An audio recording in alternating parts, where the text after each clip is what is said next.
Good evening. It is November 4th, and we hope that you all have voted. And the polls are closed here, so we're anxiously awaiting to see what's what. And we have a special guest today from California, from the LA area, and I will talk about her in a second.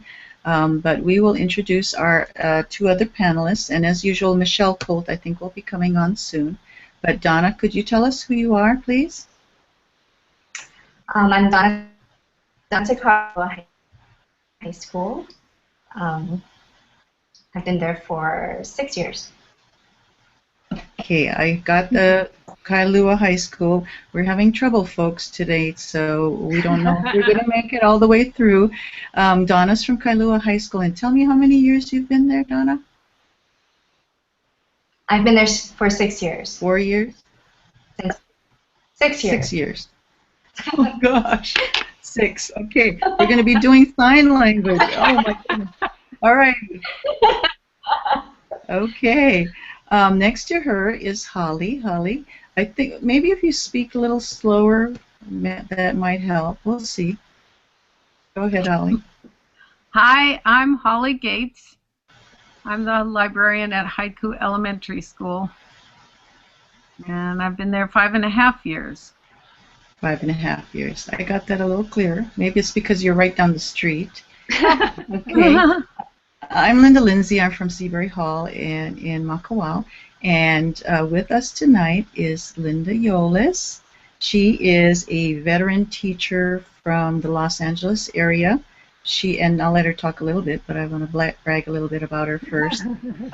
She is I call her a champion blogger, and I was really surprised to find out that she just started in 2008. And right off the bat, she developed her blog into something really spectacular. So very happy to have Linda here. I actually had heard about her before Google Teacher Academy, but she and I went through the Google Teacher Academy together. It was a whirlwind 2 days, yeah. But then we've kind of developed a friendship over the last couple of years, which is really fantastic. There was a small group of us, so really thrilled to say that I know you, Linda. So Linda, yes. Take it away. Tell us who you are, and you can start telling us about how you got into blogging with your kids.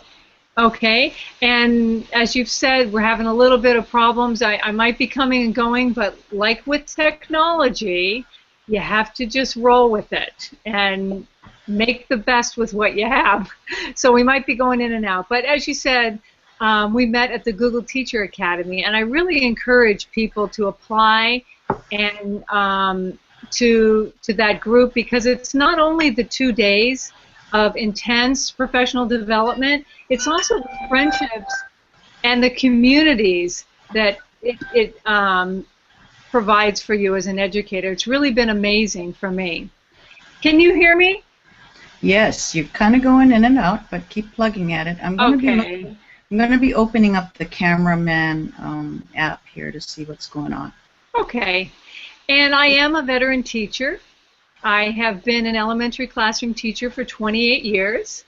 And I've taught 2nd grade, 3rd grade, 5th grade, and I love it more each and every year. It really is a calling for me. I really get so much out of it every day. And I started in blogging in 2008, and it was just kind of a whim. I really didn't, as I was telling you earlier, I really didn't know that I was going to become a blogger. What I started in doing is I joined this program, which was through the American Library Association, and they had 27 things that you could join, and they wanted to introduce you to all different aspects of the web, and one of the first things was start a blog. So that's what I did. I started a blog, and I really didn't know what direction it was going to go in. I just started it. And I thought it was going to be more like for teachers, and it wasn't going to be so much from my class. But like I will show you when I start talking about blogging. Blogging is just like teaching. It's a journey. You come up with ideas. The ones that work, you keep going with. The ones that don't, you discard. You keep learning from other people. And my blog is really that. It's my journey as a teacher, as a blogger, as a person who integrates technology in meaningful ways. So that's kind of where I'm at with blogging and where I started. Okay, I got like 80% of that. Oh, dear. So I know that you started and thought it was a teacher's blog. Can you hear me okay when I'm talking? Perfectly. Perfectly. Okay. I hope our audience can as well. And you started and you thought it was, you actually got into it via the American, I'm not sure if you mentioned that. I know you did earlier about the American Library Association. First thing that they wanted you to do is to start a blog, which you did, and you thought it was for teachers, and then it ended up. Sorry, I'm interpreting because I could not. I could almost hear you, and I can just see. We do have a couple of viewers, so hopefully they'll stick around. Okay, so go ahead. You have a slide presentation, right? Or I do. Continue on. Continue on. And if you would talk slowly, I think it does help. This is like the worst. It'll get better. I know it will. Do you think just keep going, or do you think it's just going to be trouble? Let's. What do you think? Is everybody else like Holly and Donna? What are you hearing and seeing? I can hear Linda just fine. Oh, okay. Linda. Well, this one's for you then. She can hear. She can hear you. I can hear you too. Fine. Yeah. Okay. All right. Well, I am going to screen share right now, and I have, I put together kind of like 5 steps to get you started with blogging, or kind of like things to think about as you start blogging. So I'm going to screen share right now and show you my little slide presentation. And let me know, Linda, if it's not working, and we'll switch to something else. Can you see it? If the 2 girls can hear you, then I'm thinking there's something wrong with my setup. Okay. So just continue on. I'll try to see if I can fix my part. Go ahead. Okay. And can you see the slides? Yes. Okay. So like I said, I'm just going to be talking about getting started with educational blogging. And at the bottom is my Twitter handle, and I really encourage people to get on Twitter and start in.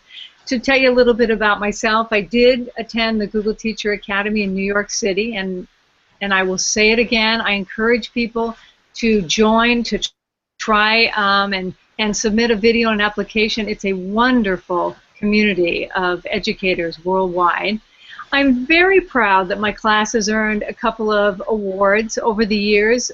We've been honored in Los Angeles County and also received EduBlog awards, and my students are just overjoyed that their writing and their work gets acknowledged. So here's a picture inside my classroom, and it is a couple of kids that are paired up around the computer, and they're blogging right now. And some of the benefits that I see with blogging are definitely language arts. It is primarily a way to promote reading and writing, quality reading and writing. But there are so many additional benefits of it. I mean, it's a great way to bring parents into your classroom. It's like a window into your classroom. They're aware of what's going on. I encourage participation with them. And a lot of them join on as virtual volunteers, I call them, and they comment. They even write blog posts occasionally. Having a classroom blog is a great way to practice online safety, because you're constantly talking about limiting personal information, not talking about your last name, your plans, you're not giving away your password. So it's a great vehicle for that. As you can see from this, it really builds community among students, because they are writing back and forth to one another, and the writing back and forth builds community, as well as pairing up or trioing up is a great way to build those connections in class. They're I tell them they're building that digital footprint. They are publishing online, and it is all permanent, so you want to present your best self. And of course, there's a lot of tech tools that get that are just sort of incidental things that can get taught along the way. So, how's the sound, Linda?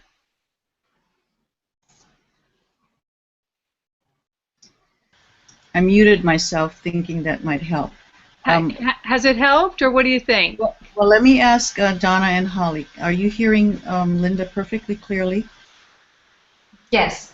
All right. Okay. Okay, then. That's great. So maybe I'll just go to the background, and Holly and Donna, you can ask her questions, because I'm getting 80% of it. So yeah. Okay. Well, I'm I would putting say you two in charge. Alrighty. So I would say step one would be to start with a class blog, because that's a great way to introduce the concepts of a blog, how they're set up, and it's just a gathering point for everybody. There's a lot of blogging options out there. EduBlogs is one platform, and they are very good at supporting. If you run into trouble, they're always there to support you. I happened to join Blogger early on, and I like it. It's very easy to use. Parents find it easy to use. And KidBlocks I've heard a lot about too, but I have not used them. And there's a lot of teacher options as well. When you have a classroom blog, there's a lot of different ways that you can go. One way is just reporting what happened during the day. You can have a student scribe typing it out, maybe documenting it with pictures, and just reporting what happened. You can have individual student blogs. That's a great way to go. I usually have kids earn their own blogs, but you can definitely have start out with individual blogs once you've introduced a class blog. A lot of teachers choose to assign blog posts or blog commenting, or they will grade their posts or grade their comments. I don't. I occasionally will assign a comment, but other than that, I don't grade. I don't assign for every post. I just kind of let it be what the kids want to participate in, and I find that that really works because they're really motivated to be a part of it. Here's a picture of our class blog, Mrs. Yollis's classroom blog, and we are a third grade blog. And I like to start on day one. I sit in my classroom the day before school starts, and I make a YouTube video welcoming everybody, telling them a little bit about myself. And then when I have all the emails for the parents, once the class list is there, I send out a link to all the parents with this welcome video, because I find that you never have everybody's attention like you do that very first day, and you end up, now that I've done it for so many years, I have a lot of siblings who know the blog, and they will help their younger siblings leave comments. Parents will leave comments, so it really sets the precedent that the blog is going to be a centerpiece of the classroom. I have also started what I call the Yollis 365 project, daily digital documentation blog, and this is a photo of the day blog. And this particular blog, anyone can contribute to. I can show you the directions for how to contribute, but students send photos. I send photos. We have classrooms from around the world sending in photos. So this is a second blog that my students have access to as well. I really recommend getting a cluster map gadget for your sidebar. This is a wonderful gadget that will show your students that you have visitors. Every red dot on this map is a visitor, and that alone is so powerful for kids, for them to understand that somebody is coming and looking at their writing. Makes them want to publish more, write better, be prepared, and it's a real motivator for kids, so I really recommend getting that cluster map gadget for your sidebar. The second step that I'd recommend is to teach kids how to comment. When I first started, I really didn't know. that the commenting section could be so alive. I really didn't understand the value of it. I thought it was all about the blog post. And what I found was kids didn't know what to write. You know, they would write, hey, this rocks, I love blogging with 1,000 exclamation marks, and it was really not the content, not the quality, not the level of writing that I was hoping for. So you really got to teach commenting. And I will say, no matter what platform you use, I recommend putting the comment moderation on. And that means simply that any comments that come in will not be published without my approval. They call that comment moderation, so I recommend you turn that on. When we start thinking about what we want to say, we together make a class writing standard, and we talk about what they've learned, like capitalization, punctuation, you know, the spelling, and we talk about the standard that we want. Because it's being published on the web, we want to make sure that we not only have our voice and say what we want to say, but we say it in a way that we're able to communicate well, and people will want to come back and read our blog. So we set that writing standard together, and that's a really important piece. I teach the kids, you know, all about the different parts of a comment, like, you know, like I said, capitalizing, punctuating, having correct spelling, trying to level up your vocabulary, and occasionally you can have even a topic sentence and a conclusion in a comment in some cases. As a third grade group, I like to have a greeting and a closing because it helps the kids kind of follow the thread of a comment, especially if we have many, many comments, which I like to generate with my students. But the meat of the comments is the content. And you can see right there, I'm not going to read them all to you, but the content is what is most important. And I have a video that my students made. I'm not going to show it now, but I do have it in the show notes. And it outlines how to write a quality comment. You know, whether you want to leave a compliment, if you want to share relevant information, if you want to make a connection with the writer, all of those things you really need to introduce to children so they know how to respond to writing. And then what we do is we have what I call carpet comments. You can see me sitting there, and I have the kids all up at the front, and we're doing group comments. We will collectively read a blog post or read a comment, and we'll try to respond to it, either as individuals as they get a little bit more competent at it, but definitely as a group we'll do that. After we've had a few comments come in from students in our class, we do a 1- and 2-point evaluation system. And this is very informal. It's very honest, and a child will read their comment and will ask, would you like some feedback on it? And the kids will vote on it. Is it a 1-point comment or is it a 2-point comment? And a 1-point comment would be a comment that, you know, has basically the spelling correct, but doesn't really add much to the discussion that's going on. And a 2-point comment adds something. Maybe it adds new relevant information. Maybe there's a connection. They try and end with a relevant question that gets a conversation going so that the learning continues beyond just the blog post.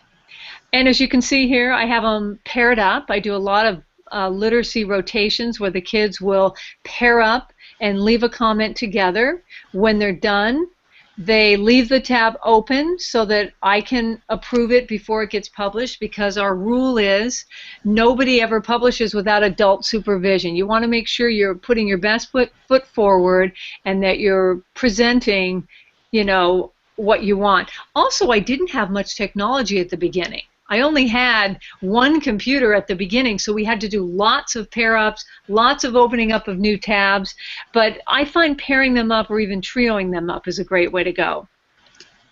My next step with successful blogging is to include family. They are keys to the success of a blog. I do a how to comment, like literally a walkthrough of how to leave a comment, because I find that a lot of parents are very familiar with Facebook or even Instagram, but they're not that familiar with how to interact and how to leave a comment on a blog. So making a quick how-to video, walking them through the steps of leaving the comment, putting in the spam, I find that very useful for them. And also they forward a lot of the posts to grandparents, and the grandparents can use this to figure out exactly where do you click, where do you type, what is the spam. So that's real helpful. I also twice a year run what I call Family Blogging Month. And we dedicate an entire month to family blogging, and basically the students make a list of their family members and extended family members, grandparents, cousins, aunts and uncles, and they look through our blog posts, they look through our 365, and try and find a post they think will appeal to one of their family members. And then they go to them and they try and get them to interact and to become a member of our online blogging community. And it's been very successful, because I find that even though I invite parents at back to school night to be a part of the blog, I don't get a lot of participation until I start Family Blogging Month, which I'm going to start in November, and I'm also going to start in April. And they're very successful. We get a lot of family involvement, and we keep track of who has left comments from each family. And the top 3 winners win a free blog post on Mrs. Yollis's blog. They win a free meal at a local restaurant and a crown. So a little fun with that. As I said, I do let students earn their own blogs, which is different from what I see a lot of teachers doing, and I include the parents as administrators. They actually run the blog, they control what gets published alongside their child. And there's a couple of different student blogs that parents are the administrators of. I love to include interactivity within the comment section. I'm going to show you a couple of ways that you can do this. I always look for ways, whether it's math or social studies or something that's happening in the school, I look for ways to have the kids interact. So here's a math example. It says this was a math problem that the kids were learning, that you couldn't just add or subtract. You had to do different things with the numbers. So this said Panda and Hoppy left 25 comments. Hoppy left 5 more comments than Panda. How many comments did Panda leave? Well, we solved these problems together in class, and then I challenged the kids to go home and with their parents try and write their own new word problem using this new step. Well, I had about 11 students go home. Here's Grace's word problem that she made up, and she says, Frog and Toad were collecting lily pads. They have 24 pads altogether. Frog has 4 more pads than Toad. How many lily pads did Toad have? How many lily pads did Frog have? And then there's Jaden's below that's about football. We were able to use these comments to practice the skill the next day because the kids were interacting in the comments section. Here's an example of just some interaction that went on out of the blue. This was from the reasonable estimate lesson in the book, and it said in math we were learning about reasonable estimates. If your estimate is reasonable, it's based on good sense. So the challenge was, if a student went to the library, is it more likely she checked out 40 books or 4 books? So here's a photo that we took, and it's a great example of how to limit personal information and how to tell a story with a photo, because the story's not about the kids, and you can see they're not even, you can't even see their faces. The story's about the books. Well, here's the comment section. I challenged the kids to make up their own reasonable estimates. So here's one of my students, and he answers this: if I was in the library, I would not have checked out 40, I would have checked out 4. And now he makes up a question, and he says, can anyone tell me the reasonable answer to this question? If I was in a basketball game, would it make more sense for me to make 100 shots or 20? Without any prompting from me, here comes Bryce, who's a 2nd grader. He says to Colin, I accept your challenge. I think the reasonable answer is 20 shots because it would be very hard to get 100 shots in a game. it would be hard to get 100 shots because it's hard to get the ball 100 times. So this kind of high-level thinking that's going on, the interest in writing, the interest in math is just the magic of classroom blogging if you want to make it interactive. I've also done some posts where the students pretend that they're presidents, or we've done biographies, and the students pretend like they're their biography subject, and they'll leave comments as if they are that person. And my final step for classroom blogging success is to connect with others. And to me, this is one of the highlights of classroom blogging, because you get to meet people from all over the world. And one of the ways that I've done this is through something called Quadlogging. And Quadlogging was started with a man named Deputy Mitchell. If you look him up on Twitter, he's got a lot of great ideas, but this was one of them. And with Quadlogging, he will set you up with 3 other classroom bloggers in other parts of the world. And the idea behind this is, for the first week, one classroom is featured, and the other classes visit, get to know that class, leave comments for them, and then the next week you switch to another class. So you get a 4-week rotation that can really build some strong relationships and introduce you to different bloggers around the world, different blogging platforms, that kind of thing. I also recommend projects by Jen, from Jen Wagner. She's also a Google certified teacher. She's got a lot of fabulous projects that you can sign up for year-round. Great way to connect with people. EduBlog runs a student blogging challenge twice a year, and they have excellent lessons that walk you through the steps of introduction to blogging. I really recommend that challenge. And they also have a teacher challenge that's exceptional. And, you know, one of the things that I found is, through my connections, I end up having wonderful projects that come from these connections. This is an example of an integration of Twitter, classroom Twitter. We have a Twitter account, and our blogging buddies in Australia and in England. And the idea behind this was, color poem was the hashtag, and kids we picked, you know, one color a week. The first week was blue, the first week was red, and the kids took photos of things that were red in their community or red in their classroom, and then they took a picture, wrote a poem to complement it, and used the hashtag color poem. So here's one from ours. You know, USA has red on its 7 charming stripes, hardiness and valor. Who wrote it? There's the flag. Here's one from C. Monahan's class. They're called Class 2 at Middleham. And there's a picture of a tractor. And they've got, you know, red tractor works hard, moving hay and plowing fields quicker than a horse. So we're getting to learn a little bit about what their life is like there. We're getting some poetry.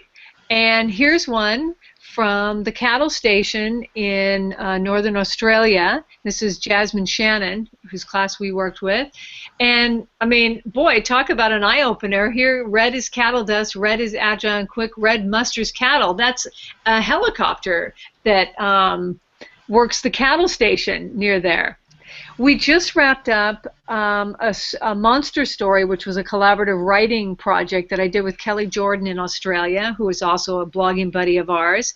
And I can talk more about that if you like. But there's a lot of projects that can come out of your connections through blogging. So my final slide is just to say to you, start small. You know, set some goals for yourself, like maybe start a blog and shoot for posting 1 post a week.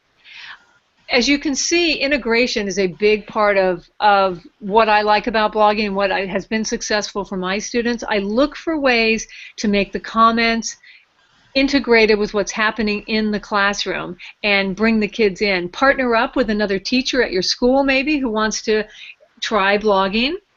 It's great to have a partner to help you troubleshoot, to help you write posts, to help you with ideas. I really recommend Comments for Kids as a hashtag. William Chamberlain created this hashtag, and it's a great way to use when you have a blog post and you're looking for comments. You tweet it out and you use that hashtag, and a lot of teachers follow it and will get their students commenting on your blog just because they're linked to you through Comments for Kids. And finally, I'd say celebrate the successes that you have, because it's going to be highs and lows for you. When I first started, I remember, my first few posts, and I thought that I'd published them and everybody would leave comments, and I got very few comments. I got very little participation. So, when I did get comments, we really celebrated the good things that happen. We celebrate, and don't get bogged down on things that really don't work the way you wanted them to. So I am going to close this down now and stop screen sharing. And there you are. I hope you could hear it. That was awesome. I heard most of it. I hope the girls heard all of it. And Michelle Colt I'm not sure why she's not on the panel, Michelle, but she is, maybe she had a hard time getting on, but she's asking a question. And Michelle Colt says, wow, absolutely love the authentic learning Linda has created for her students by incorporating blogging. I'm wondering how her administration/colleagues reacted initially, or if they jumped on board and started blogging too. How did that work at the beginning, Linda? Well, at the very beginning, I didn't really understand blogging. I thought blogging was using the computer, and I thought it was technology. And I started in, I do the post, and at the end of the day, if I had 10 or 20 minutes, I'd throw in this computer lesson that I thought it was. And as I started looking at blogging and started getting the comments and starting realizing, wait a minute, this isn't just technology, it's reading, it's writing, it's literacy. And then I started incorporating it more in my classroom and not trying to just shove it in at the end of the day if I had time. I started making a place for it and embracing it and bringing it into my room because I really saw the value.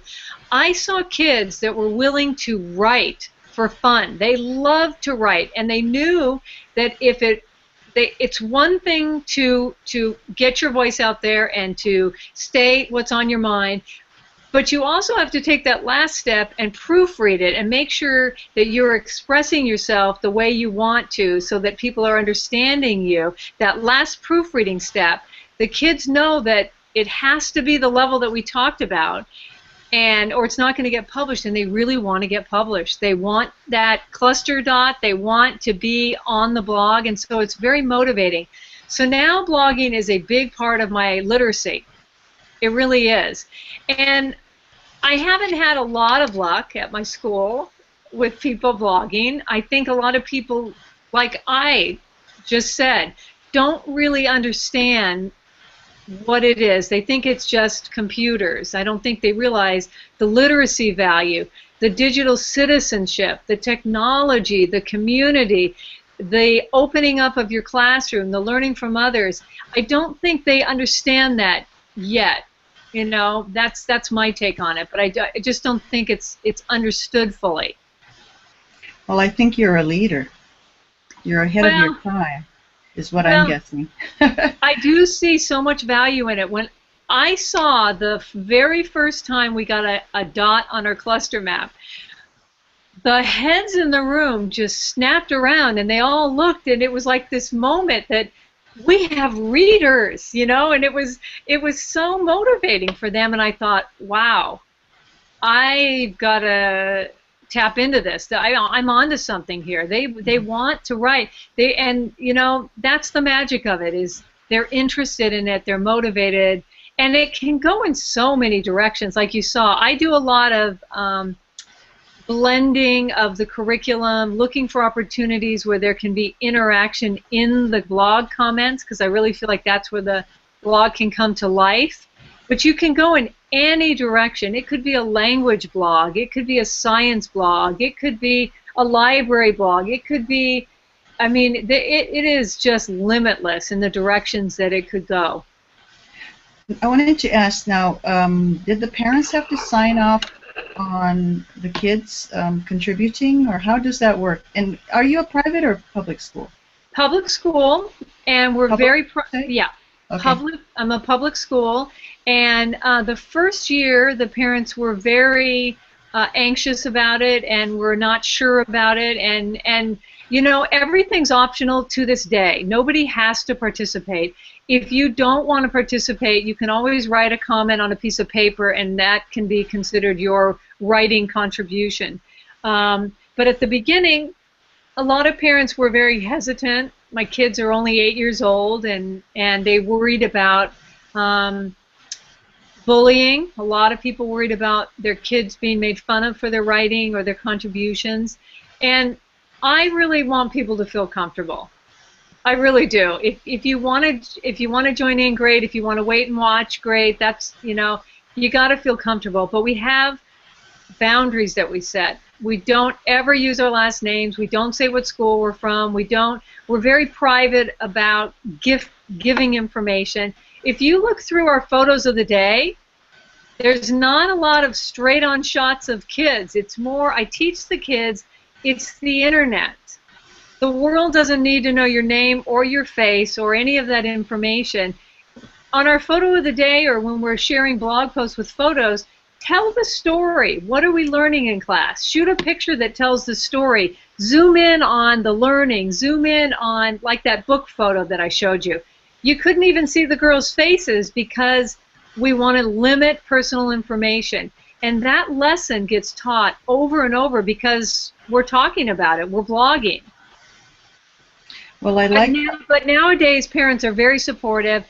For the most part, everybody participates, and parents participate, which I love. Well, I think you set a solid foundation, and you knew what you were doing. You know, you weren't in it just for the sake of, yay, we're blogging. You had solid pedagogy behind it, and I think it shows. And a very well-deserved award-winning.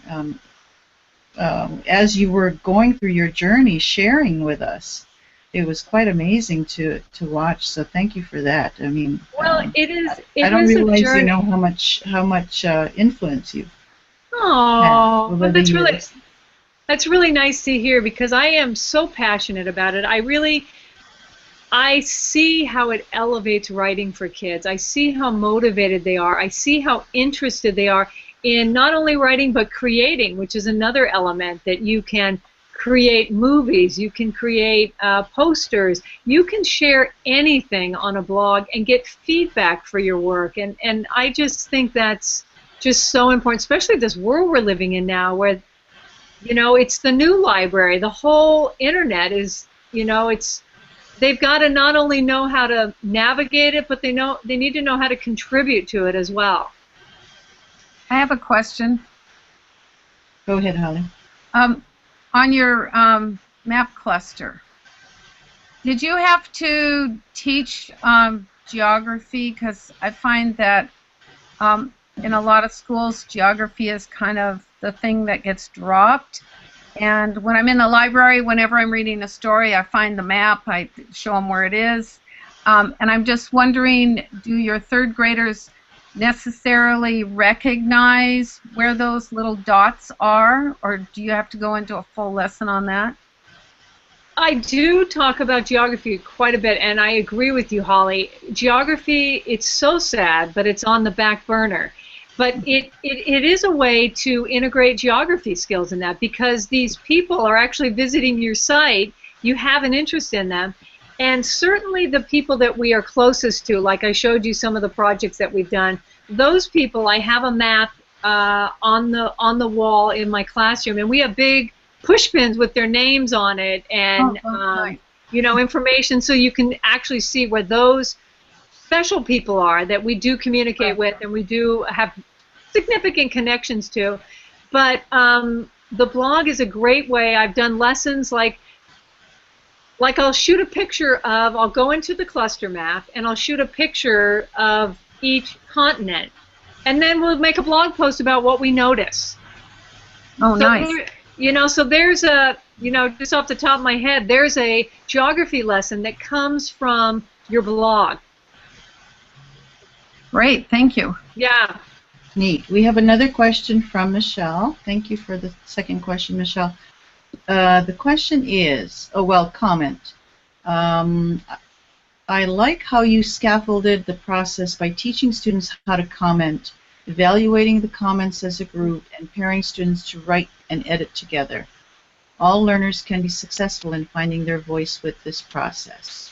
So that's a nice comment from Michelle. Yeah, thank you, Michelle. It also really helps the kids, whatever their level is at, because wherever they are, they love to blog, they love to pair up, they love to trio up, and like I said, it's just a big community. But what I find is interesting and beneficial is that wherever their level is at, it's okay. And you're going to see, if you look through the comment section on any of them, you're going to see a range of kids that are typical. You're also going to see some pretty gifted writers. And I will say, in terms of tapping into and trying to meet the needs of gifted students, this really does it, because they're able to make it their own in ways that really allow them to tap into their own interests. And really, if you look through, there's some pretty high-level writing that's going on, and that's, I really see the differentiation as a lovely piece of blogging. That's great.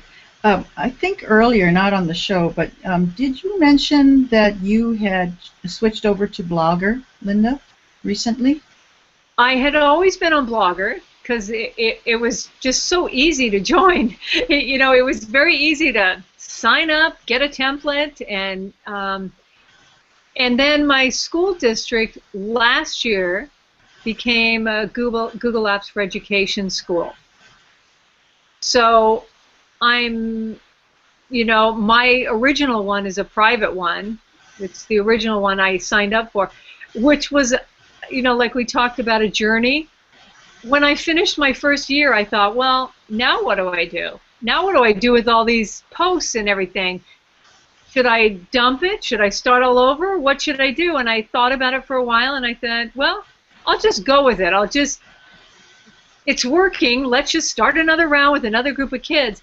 And what I found is the comments that were coming in June, when school ends, were fabulous because they'd had a whole year to learn how to contribute to a blog.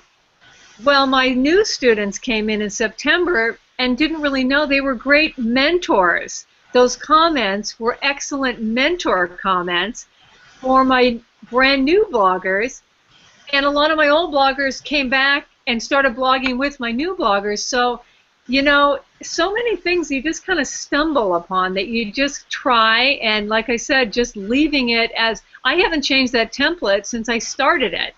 And now it's, got years worth of posts, but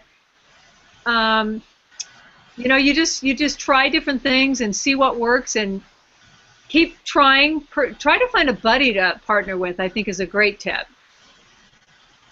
Well, I really like that quad blogging. Did you say that you had tried the quad blogging as well, or just had heard about it? I had heard about it through Twitter, and it's this Deputy Mitchell who set it up, and we already had 4 classes that we were already kind of doing what he called quad blogging. So we joined in. We didn't go through him, but we set up our own quad blog, which you can always do too. But if you want to start making connections, that quad blogging is a good way to go. He will set you up. Neat.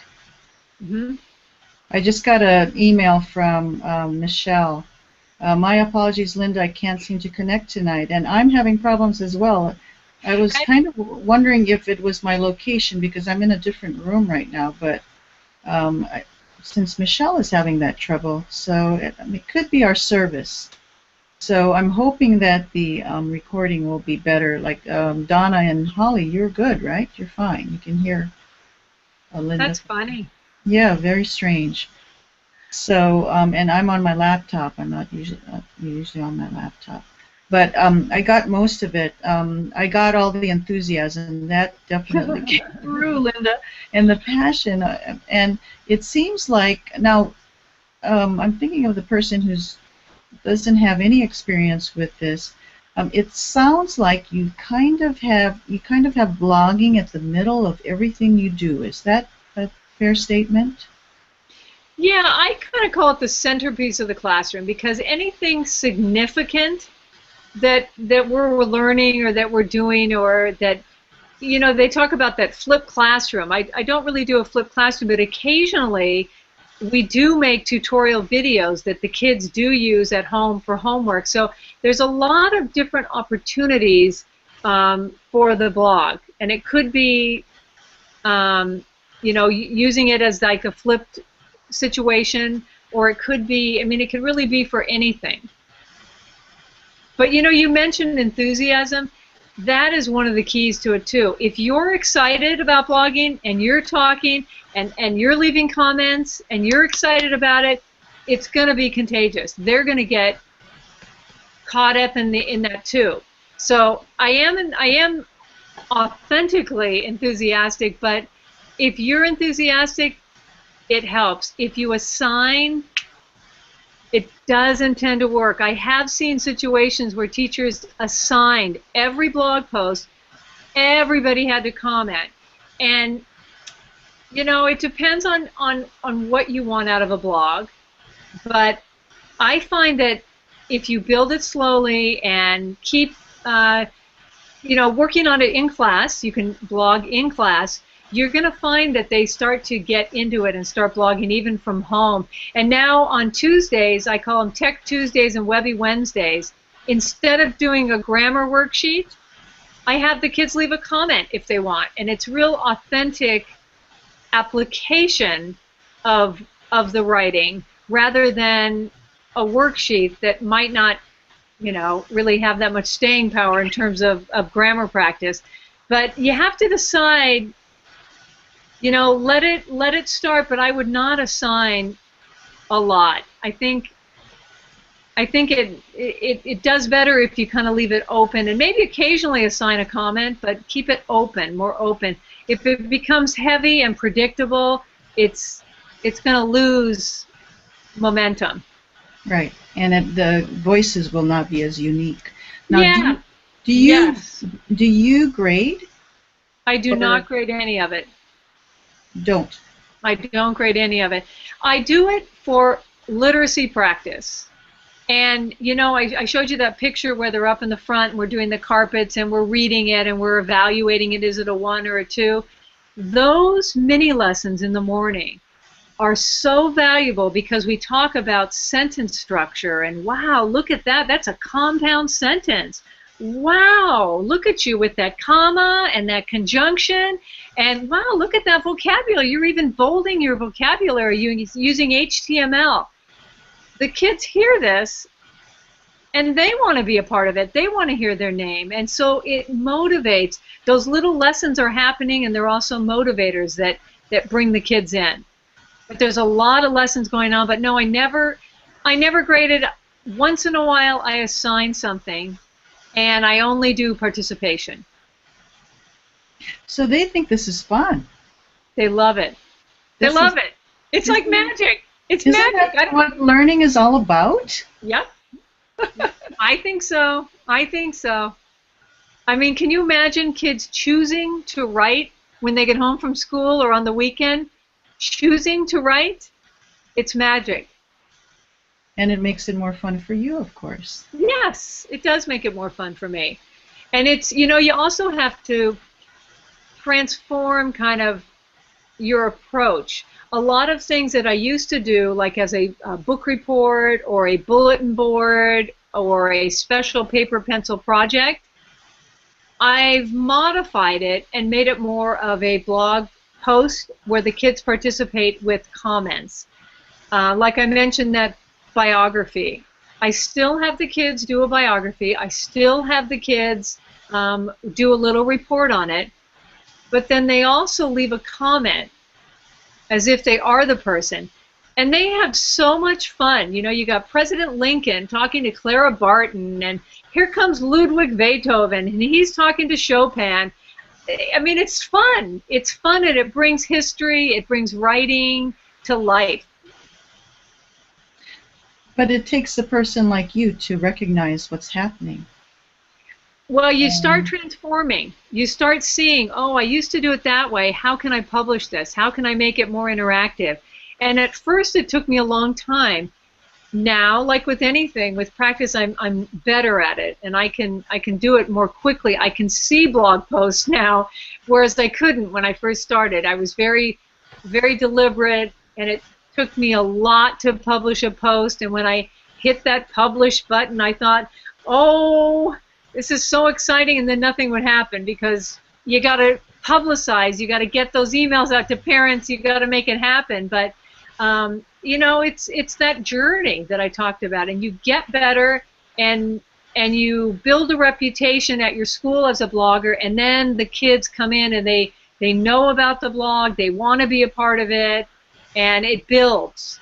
But you do get highs and lows. Even I get highs and lows where, you know, we're at a dip, and then we got to kick it back up, and maybe I'll show that commenting video again, and you know, we'll find something new to pick it back up. Neat. We have another question from Michelle. Are former students able to post comments on the blog? First question. And for students who earn their own blogs, do they keep blogging after they leave your class? So what related, but two separate questions. Are they allowed to? They're allowed to post? I still get comments from kids. I've got some this week from former students. They love it. It's a community. They want to be a part of it, and they're like senior bloggers now, so they love to leave their comment and get it read. So yeah, I do get other former students leaving comments. Not a lot, but enough for me to say yes. And as far as once they leave my classroom, I'm sad to say it doesn't happen anymore, because you need the classroom. I found you need the classroom, the child, and the parent, that trio working together to keep it going. I've only had one family that's kept two of them going for years. Somersault with Sarah and Miriam's Magical Moments. They're both in middle school now, and they're both continuing to blog, and it's great because you can see the progress of them as bloggers, as writers. It's a chronicle of their life. But no, I find that if the teacher doesn't show interest the following year, it's over, sadly. Well, they've had that experience with you, though, and I think you have a lot. I mean, it's a community, right? You've built a community around blogging. It sounds like, involving the parents, the students, and those initials for each ones that do comments. I mean, yeah. And I encourage parents to email our blog posts to the grandparents, because the grandparents are excellent at blogging. A lot of them are new to it, just like their parents are, but they love to participate. In fact, last year I had our senior-most blogger. We had a 92-year-old great-grandmother who became part of our blog, and she left comments. Her name, she wanted to be called Bubby, so everybody called her Bubby, and she left comments throughout the year. She came to our open house. She was like a celebrity. Everybody wanted to go see her and meet her. This year, she continued to leave comments on our class, and she said, is it okay if I still leave comments? Is it okay if I still participate? Absolutely, we're open. So it's that connection of the classroom, the family, the friends. It's a community. It's a learning community. It doesn't sound like you're going to retire soon, Linda. People ask me every day whether I'm going to retire. I'm not, but I know definitely you're not, because you're living too much through your class. It's just amazing. I do love it. I do love it. Yeah, it really shows. Another comment by Michelle. Let me select it. Thank you for sharing your initial feelings from your blogging journey. I think it will give others the courage to take their first steps. I'm definitely showing this hangout on air to my teachers during a Tech Tips Tuesday at my school. Oh, good. Then the sound must have been good. Yes, it did. Yes. The thing about it is, did you know? Well, Michelle Colt, I don't know if you know, she's famous. She just almost as famous as you. She is the school librarian of the year, picked by School Library Journal. Oh, wow. Yeah, so she did Fabulous. herself proud and us proud in Hawaii. She's fantastic, and she's an idea lady. She will do what she says. She's going to take the hangout and go with it with her teachers. She's noted for bringing ideas to them. So yeah, and I wanted to add my thanks. We're actually at the top of the hour. That was a quick one, and I can hear you better, and I can actually see you now. It went totally weird this hour. It's just humbled me tremendously. Well, we'll see what we got.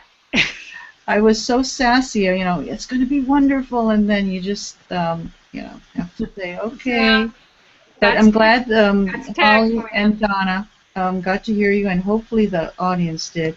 And I'm definitely going to be checking my connections. But if Michelle is having trouble, then I don't know. It could be a Hawaii thing. But anyway, much appreciated, Linda. Really, really thank you. Thank you for inviting me and for letting me share about blogging. And I hope other people do take an interest and try it and stick with it. And we would like to know when you're coming back to Hawaii. Linda's a frequent visitor. I'd like to know that too. I'm going to go ask my husband. That'll be great. Come to Maui and I'll show you around my school. I'd love that. Awesome. I'd love that. So awesome. Any questions from Holly and Donna?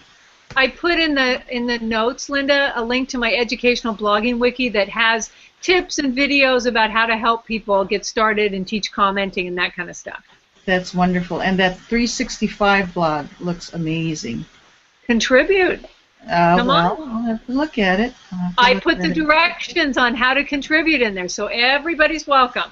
You are an inspiration. Yeah, you were inspiration before I actually knew you, and you continue. So much mahalo for what you do, and we really, really appreciate you coming on. Make our little hangout just a little bit bigger with your presence. So very much. And it's later, for you, right? It's almost it's 10 o'clock here. 10 o'clock. Yeah. So anyway, stick around, but I'm going to stop the broadcast. Thanks to Holly and Donna for coming on, and we'll see you again next week. Bye. Podcast. Aloha. And of course, it's probably it's still